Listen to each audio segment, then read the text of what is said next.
A quilt project can be like a construction site. If we don't plan properly ahead, we might end up in huge trouble. Even though the planning part can take a bit of time, it will actually save us a lot of time. By coming up with a game plan, it helps you to develop your ideas, put things together, and work out a plan to make it happen. I suggest keeping a quilting diary where you can keep track of decisions you've made and time you've spent, and therefore avoid a possible crime scene, where 5 minutes of quilting results in 50 minutes of unpicking because we didn't develop a plan.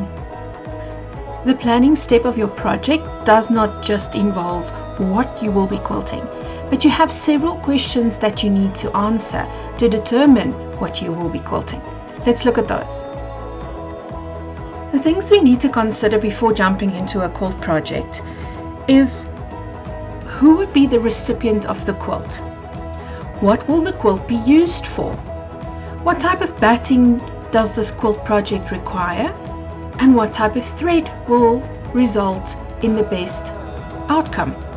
And these answers will also depend on what you have available and what you can get in a certain amount of time. Now, the recipient of the quilt might want to use this quilt as a show quilt on her bed, and that results into a different use of batting and thread than a quilt that will be used for a baby outside on the lawn during summer, where the dogs will run over and picnics might happen. Another important factor would be what skill level you are at. What type of technique do you want to use on this quilt? On what machine are you going to quilt this? Domestic or long arm? And how much time do you have to quilt this project? All of the answers to these questions will determine the path that you take, which becomes your planning. Will you be able to execute what you have in mind? Do you have the correct rulers for the technique if you want to do ruler quilting, for instance? Is this a big project that you rather do on a long arm machine or have quilted, or are you going to do this on your domestic machine? And how much time? Do you have an hour? Do you have a week? How much time can you spend on this quilt? You'll even be able to add more questions to this depending on the machine that you work in, your environment that you work with, and product that you have available.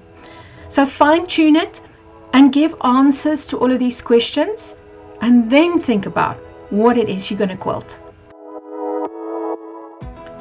The easiest way for me to plan my quilting is visually. So I can go manual and print out a photograph of my quilt, overlay it with a clear plastic sheet or acetate sheet, and start drawing the sections of quilting that I know I'm going to put in place. In this instance, I start with the ditch work. I can then use different overlays to audition different fill designs.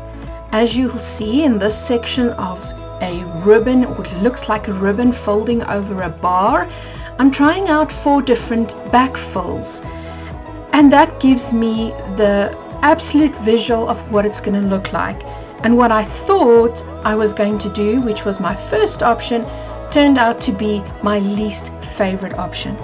So I can think about and figure all of this out on paper before putting a stitch down.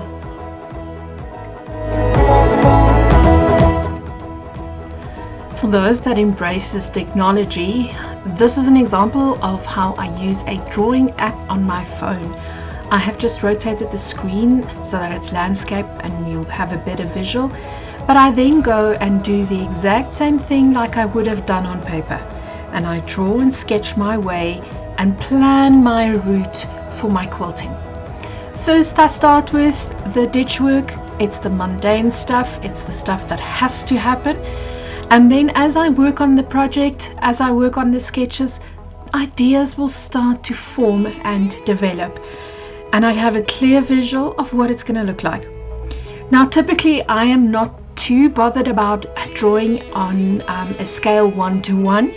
I feel like as long as I have an idea of what will work and what I can see will work, I can figure out the scale and the exact spacing and sizing on the project when I get there with my rulers, for instance, or with a stencil. So this process just helps me figure out what to do and where to do it. The next part of my basic planning would also be figuring out my quilting path. And if I do this on paper ahead of time as part of my planning, then I won't waste as much time when it comes to the actual quilting, because I know which would be my shortest route. And what I'm showing you in red here is an example of how I might alter my quilting in order to be more efficient when I'm on my machine. So not just sticking to 2 internal lines as you see there, but adding a third, which will take me to the opposite side of where I've started. And with a little bit of ditch work traveling, I can easily get to the next place of quilting without having to stop and start. So that for me forms part of my basic planning, is look at what you're doing and plan a logical route to save time when you are standing in front of your machine or quilting behind your domestic machine.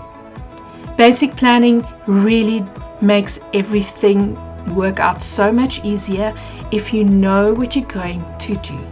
So spend a bit of time around a cup of coffee or a glass of wine if that's how you're inclined, and plan your quilt ahead so that you can also mark anything that you need to mark before you start quilting.